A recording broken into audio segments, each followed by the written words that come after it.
teaching kids to change their perspective on how they choose to react to challenges in life is the most important thing. And even us as adults, sometimes we have to learn it too. No one's perfect. But there are two ways that someone can react to a challenging situation. One is something negative happens and they complain. They whine, they complain. Why me? Why is this happening to me? Oh, it's not fair. The other way is, this is happening to me. I wonder if there's a way I can try to solve it to rectify the situation and turn it around in my favor. For instance, I'll give you this made-up scenario. If there is a chocolate bar on the tippy-top shelf in the cabinet and a kid really, really wants it. Now, he's already gone through the steps of bringing a step stool. Didn't help. Already climbed the counter from the step stool, stood on the counter, and still couldn't reach it. Now, this kid has two choices. They could whine and complain and say, Ma, it's not fair. I can't reach the chocolate. It's not fair. It's too high up. You have to put it lower. Or they could say, Mama, I really can use some help getting this chocolate bar down.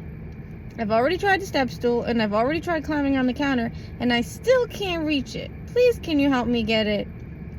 And a parent is more inclined to say yes, even though it's a chocolate bar, to a child when they ask nicely, or shall I say when they ask for help, versus when they whine and complain because they're not getting what they want when they want it.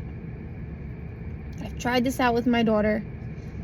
We're still a work in progress, but it's incredible to see the results, how I'll watch her catch herself or stop and pause for a second before she responds and realize, wait, if I really want something, and I know if I whine and complain I'm not going to get it, but I know that if I ask in a logical way, there is a greater possibility of actually attaining it, and you weigh your options, then it's a no-brainer on which option to choose.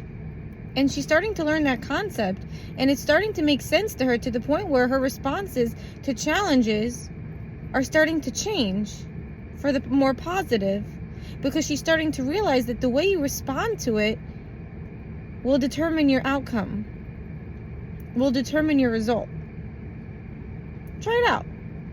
Just remember, you have to practice what you preach. And you don't preach kids by telling them what to do. You lead by example.